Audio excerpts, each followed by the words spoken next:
Like Tom Gorman is chair of the SEC Litigation Practice Group at Porter Wright. Mr. Gorman, welcome. Good to have you with us. Thank you for having me. In times like this, everybody wants to sue everybody here, and I've been lately hearing that some people even want to sue the SEC for screwing up and missing this thing. Is that going to happen? People going to sue the SEC, or does that go anywhere? Well, that's what happened today. There is one investor out there who lost some money, and my understanding is she's filed a complaint against the SEC. I think at the end of the day, though, that's not going to get the recovery for that investor that she's looking for. Yeah, what lawyer, Tom, in their right mind would advise you to go to the government instead of the individual with the deepest pockets and sue?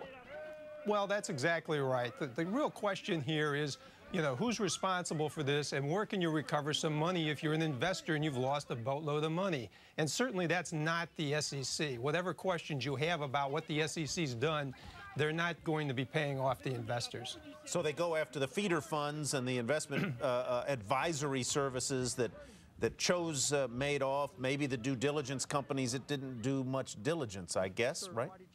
That's exactly what's happening right now. There was a suit filed in California just recently trying that theory, and there are some other suits in the works that are trying out that theory. They're looking at the feeder funds that put the money of a lot of investors into Madoff's hands to see if they can recover there.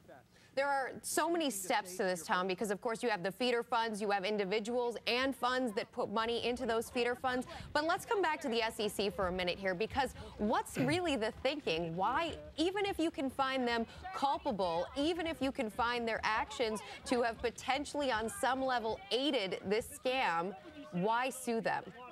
Well, I think that's a good question. It really doesn't make a lot of sense to sue the SEC. Regardless of what you think of their performance here and whether they did a good job or a bad job, which is something that Congress is going to take up and take a good hard look at, it's not going to do anything for the individual investors other than people get angry, they get frustrated, they want to do something. So they do things like this, but it's not productive. Tom, I'm going to ask you to put on a different hat and do something that is extraordinarily unlawyerly right now.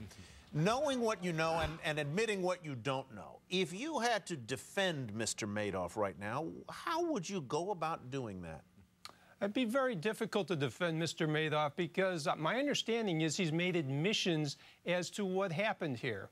But at the end of the day, if you were defending him, the question is always, what can the government prove happened here? And unraveling this and why it happened and exactly what Mr. Madoff did or didn't do, whether or not he was criminally culpable, whether or not perhaps he just made a lot of bad investments and then well-intentionally tried to cover them up, or did something else, there might be in that maze of facts something that you could string together to put together a different point of view for Mr. Madoff. Tom, it's Vince Farrell. A real quick two-part question. Assuming that he sent out statements that were incorrect, does that violate interstate commerce in any way? And two, he's got to submit a statement of assets by the end of this year.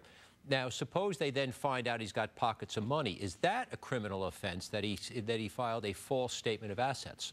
Well, there's two things there. One is I understand he did send out statements to people. He probably sent those out through the mail, and there may be violations of the wire fraud and mail fraud statutes there. More importantly, though, New Year's Eve is the big day, as you just mentioned, because then he has to file an accounting of his assets. And there are reports that he's hidden assets offshore in tax havens and so forth. If that report's not full and complete, he'll be in violation of the court orders, and he could be liable for other criminal charges if, in fact, that report turns out to be incomplete or false. Very quick yes or no, Tom. Do you think it's only a matter of time before more people are charged in this case? I believe there will be, yes. All right. Thank you very much. We appreciate that, Mr. Gorman. Up next, what one of the most